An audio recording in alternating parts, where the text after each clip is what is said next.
Hi, it's Harsh here on a beautiful Wednesday morning. Although we're 3 days into the week, it feels like yesterday that I was sitting on the couch, sipping on my hot chocolate on a cold Saturday morning. I can even remember how the chocolate felt as it trickled down my throat. Mmm, what a sweet morning it was. It had been a long week at work, and I really needed that change of pace where I could do nothing but eat and sleep. And even though I didn't do anything on that weekend, I ended up feeling so meh. I felt just as exhausted as I did when I pulled a blanket over myself the previous night. It left me thinking, I took rest all day. What's happening? If you've experienced something like this, I'll let you in on a little secret. Psst, psst. Come closer. Sleep and rest are not the same thing. I know.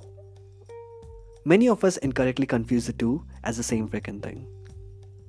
According to Dr. Saundra Dalton Smith, sleep isn't the only kind of rest we need. In her TED Talk, she talks about the 6 other types of rest that cannot and will not be fulfilled just by sleeping. She says humans need physical, mental, social, creative, emotional, spiritual, and sensory rest. Damn, that's a lot of rest. Physical rest. You'll know if you're missing physical rest. There are times when you find yourself lacking in energy to make it through the rest of the day. At times like this, you crave for coffee or energy drinks to keep you going. Physical rest is about resting your body and giving it time to slow down and relax. You could categorize it into 2 types: passive rest, which is the time spent sleeping or napping, and active rest, which is the time spent to improve your well-being. It could be something like a massage, yoga, or physical exercise. Mental rest.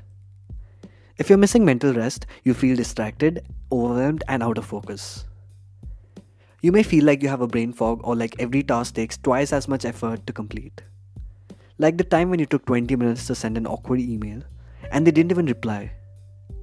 Or the time when you were unable to turn off your brain and go to sleep as it got flooded with conversations that you had during the day.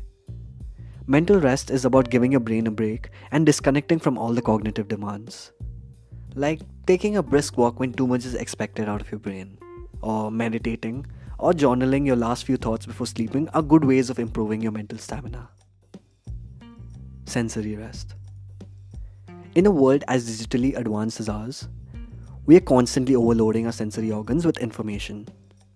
The bright lights, the prolonged hours of music playing in our ears, the hyperactive state when the notification rings on your phone, the habit of looking into a screen before we go to sleep and after we wake up. They overwhelm our senses with constant stimuli. Sensory rest is about giving your senses a break. Allow the agitated senses to switch off during any part of the day. If you spend too much time looking at a screen, give your eyes some rest. If you have a low tolerance for sound, give your ears some rest. Creative rest.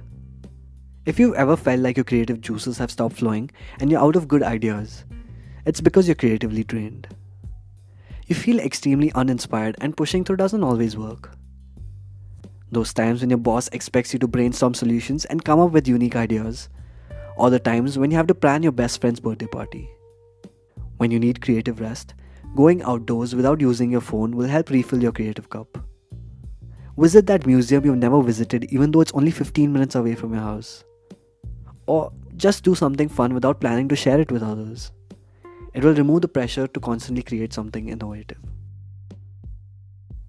Emotional rest. For people pleasers, it's really hard to say no. Whenever someone asks for a favor, you find the yes word sneaking out of your mouth before you even have the time to think it through. Emotional rest tends to come down to setting effective boundaries. Teachers, activists, and parents usually need emotional rest, as they have to deal with the emotions of multiple people. You might be beating yourself up for small mistakes, for over-apologizing, or for feeling anxious. All this drains you emotionally. So look for opportunities that allow you to be your authentic, expressive self and increase your contact with such people to restore your emotional capacity.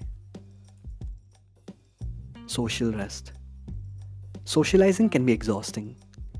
If you're feeling weighed down by the expectations of the people in your life, or if certain relationships make you feel exhausted, you need social rest. Identify your social needs. If you spend a lot of time around people, you might need some time alone at the end of your day to recharge your social battery. Say no if you're feeling depleted or change your hangout locations. If you usually go to cafes and bars, try meeting your friends at a park or a gym. Finally, we come to the last type of rest, which is the spiritual rest. You might have accomplished a huge personal goal, but you still feel disconnected from the rest of the world. In such a case, you're lacking spiritual rest. For those who believe in religious activities, spiritual rest could be praying. But for others, spiritual rest means feeling a sense of belonging with something larger than yourself. Maybe as a part of a community or social work. Spiritual rest means connecting with something beyond physical and mental realm, even if it's not religious. At one time or another, you're going to need every type of rest in this list. As humans, we perform activities in all of these groups. It falls on us to self-reflect and assess which category we expend the most energy in and how to recharge our human batteries accordingly. And I'm feeling quite tired now. Time for a sweet little nap. Oh, I mean sweet little walk. I hope I've helped in some small way today. Thanks for listening, and I hope to see you in the next episode.